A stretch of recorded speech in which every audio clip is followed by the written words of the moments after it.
हालीचे आमदार सुधीरदादा गाडगीळ यांच्या प्रयत्नाला अखेर यश गेले अनेक वर्ष प्रलंबित असलेल्या झोपडपट्टीविषयी आज विषय मार्गी लागला।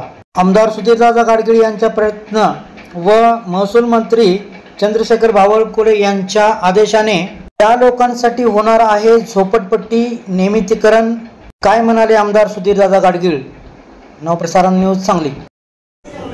काल मुंबई येथे आदरणीय महसूल मंत्री चंद्रशेखर बावनकुळे यांच्या दालनामध्ये झोपडपट्टी वासियांनी गुन्हेगारी संदर्भात एक बैठक झाली।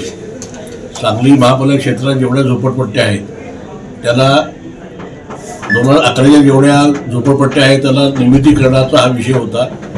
2011च्या ज्या झोपडपट्ट्या आहेत त्याला त्यांच्या मालकीचे 7/12 मिळणार आहे।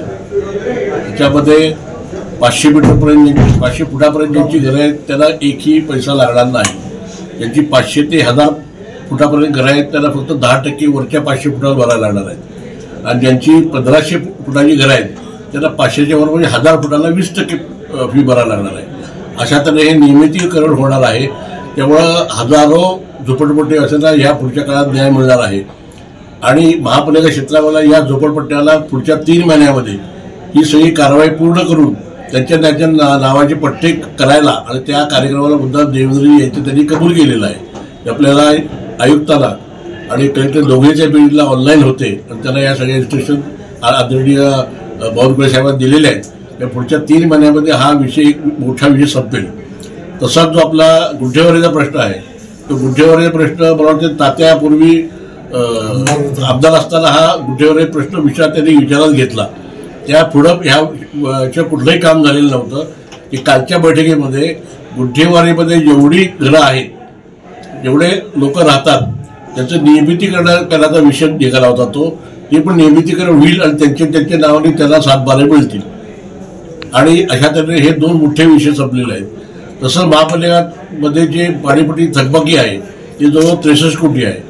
त्यातली 20 कोटी व्याज आणि दंड असल्या आणि 43 कोटी मुद्दल अंदाज म्हणतो थोडं इकडे असेल। ही वरचे जे व्याज आणि दंड हा पूर्णपणे माफ मिळणार आहे। 43 कोटी एक रकमी लोकांनी जर का भरले तर त्यांना दंड आणि व्याज भरायला लागणार नाही।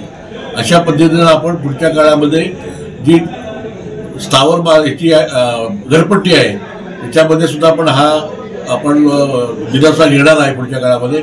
तर मला नागरिकांना एवढीच विनंती करायची आहे की पाणीपट्टी तुम्हाला जी याच्या पुढे बिल येईल ती पूर्ण फक्त बिल तुम्ही भरून सहकार्य करा महापालिकेला, कारण येणारा पैसा महापालिकेला तुमच्या कामासाठीच वापरला जाणार आहे एवढं मी नागरिकांना आवाहन करतो। आमच्या चॅनलला लाईक आणि सबस्क्राईब करायला विसरू नका।